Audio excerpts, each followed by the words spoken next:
A lot of people seem to be completely unaware of the history surrounding this war, so we wanted to take a few minutes to give you some insight into why we do what we do on this channel. The roots of both Russian and Ukrainian national identities can be traced back to the Kievan Rus, a federation of Slavic tribes that existed from the 9th to the 13th centuries. This early medieval state, with Kiev as its capital, was the cradle of Eastern Slavic civilization and is considered the cultural precursor to Russia, Ukraine, and Belarus. The Mongol invasion in the 13th century shattered the Kievan Rus, and the lands which constitute modern-day Ukraine fell under the control of various regional powers for the next few centuries. The 17th and 18th centuries witnessed the gradual eastward expansion of the Russian Empire, incorporating most of Ukraine. A series of partitions of Poland in the late 18th century also saw western Ukraine fall under Russian control. The chaos of World War I and the subsequent Russian Revolution provided a brief window for an independent Ukrainian state. And in 1920, Poland and Ukraine stood together to halt the westward ambitions of the Bolsheviks. However, this was short-lived, as Ukraine was soon absorbed into the Soviet Union. Joseph Stalin's oppressive policies led to the Holodomor, a man-made famine that killed 5 million Ukrainians, leaving deep scars on the national psyche.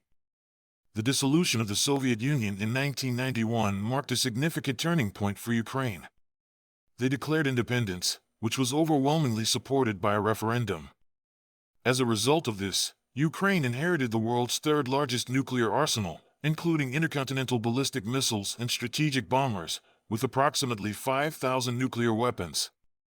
Recognizing the instability of their fledgling state, and the danger that posed to the world, Ukraine began seeking a way to disarm without also making themselves an easy target.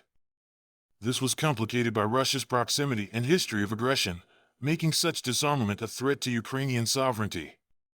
The solution to this problem was the 1994 Budapest Memorandum on Security Assurances, signed by Ukraine, Russia, the United States, and the United Kingdom. In this agreement, Ukraine committed to eliminating all nuclear weapons from its territory in exchange for respect for Ukraine's sovereignty and territorial integrity, and a pledge not to use or threaten to use force against Ukraine. Meanwhile, in 1992, barely a year after the Russian Federation was formed, it invaded the newly independent Moldovan Republic. This invasion led to the creation of the so-called Transnistria, a separatist territory under the influence of Russian intelligence and Gazprom-affiliated entities.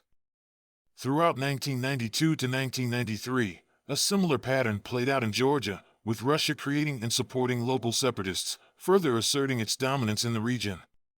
This culminated in the 2008 Russian-Georgian War, with Russia establishing more separatist territories within Georgia and effectively impeding its western aspirations. In 2014, the Ukrainian people ousted then-President Viktor Yanukovych after he unilaterally decided not to sign into law a free trade agreement with the European Union that had been overwhelmingly supported, instead deciding on closer ties with Russia. Russia, unhappy with the removal of their puppet government, decided to disregard their commitment to the Budapest Memorandum and annex Crimea by force. At the same time, they sent 50,000 humanitarian volunteers to the Donetsk and Luhansk areas. These humanitarian volunteers brought guns, tanks, artillery, and anti-air systems with them. It was these same volunteers that shot down Malaysia Airlines Flight 17 on July 17, 2014. Unfortunately, instead of risking war with Russia to enforce the Budapest Memorandum as they promised to do, Western leaders compelled Ukraine to engage in negotiations and sign an agreement with Moscow, effectively relinquishing de facto control over the occupied territories. This, of course, only served to bolster Russia's confidence in Western weakness and their own ability to exert their will abroad.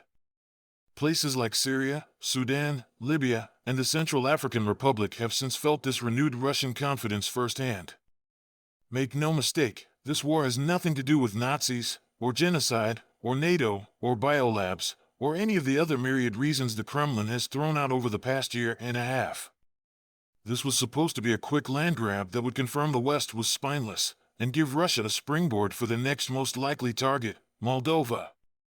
So now, a century after the Poles and Ukrainians stood together as a bulwark to stop Bolshevik aggression, Ukraine finds itself fulfilling a similar role, this time holding back the Russian Federation from further territorial ambitions.